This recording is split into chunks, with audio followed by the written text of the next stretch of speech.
नमस्कार. आजची ताजी ठळक बातमी. सर्व देशातील नागरिकांना व परदेशातील बंधूंना सप्रेम नमस्कार.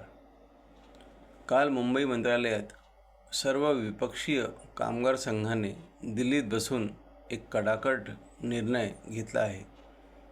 आता संजय गांधी योजना, लाडकी बहीण योजना, किसान सम्मान योजना, विधवा पेन्शन योजना, बांधकाम मजूर योजना, निधी योजना, ज्येष्ठ नागरिक यांना मिळणारा जो भत्ता आहे यामध्ये फार मोठा बदल करण्यात आला आहे. खुशखबर, आता आपणास बंधूंनो दर महिन्या वाट पाहायची आवश्यकता नाही. आता घ्या 5 वर्षाची एकाच वेळी भत्ता. 5 वर्षाचा पूर्ण भत्ता आपल्याला एकाच वेळी सरकार थेट तुमच्या बँक अकाउंटला जमा करण्यात येत आहे. आता तुम्हाला महिन्याभर थांबायची आवश्यकता नाही. 5 वर्षात एकच वेळा भत्ता घ्या आणि 5 वर्षानंतर दुसरा भत्ता घ्या. आता नवीन बातमी येत आहे परदेशातून.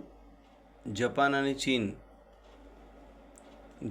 चीनपर्यंत रस्ते महामार्ग बनवण्यास सुरुवात केली आहे, अशी माहिती गांजा खेतवाडीचे कार्यकारी अध्यक्ष माननीय गांजा गंजारवारकर यांनी गंजाटोली पोलीस प्रशासनाला शोक संदेशची पत्रिकाद्वारे दिली आहे.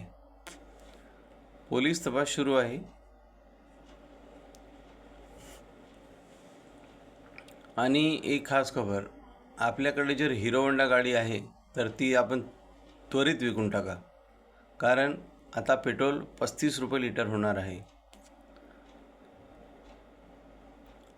आणि आवश्यक सूचना, आपल्याकडे जर बॅटरीची गाडी आहे ती आपण हातभट्टीवाल्याला देऊन टाका, कारण आता वीज मोफत भेटत आहे.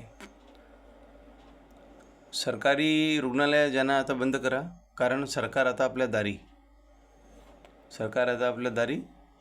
तर आता सरकारी ऑफिसला ज्यांना बंद करा, सरकारी रुग्णालय ज्यांना बंद करा, कारण सरकार आता आपल्या दारी आहे. धन्यवाद. सुरक्षित राहा, स्वच्छ राहा आणि आमची चॅनल नित्य बघत राहा. धन्यवाद.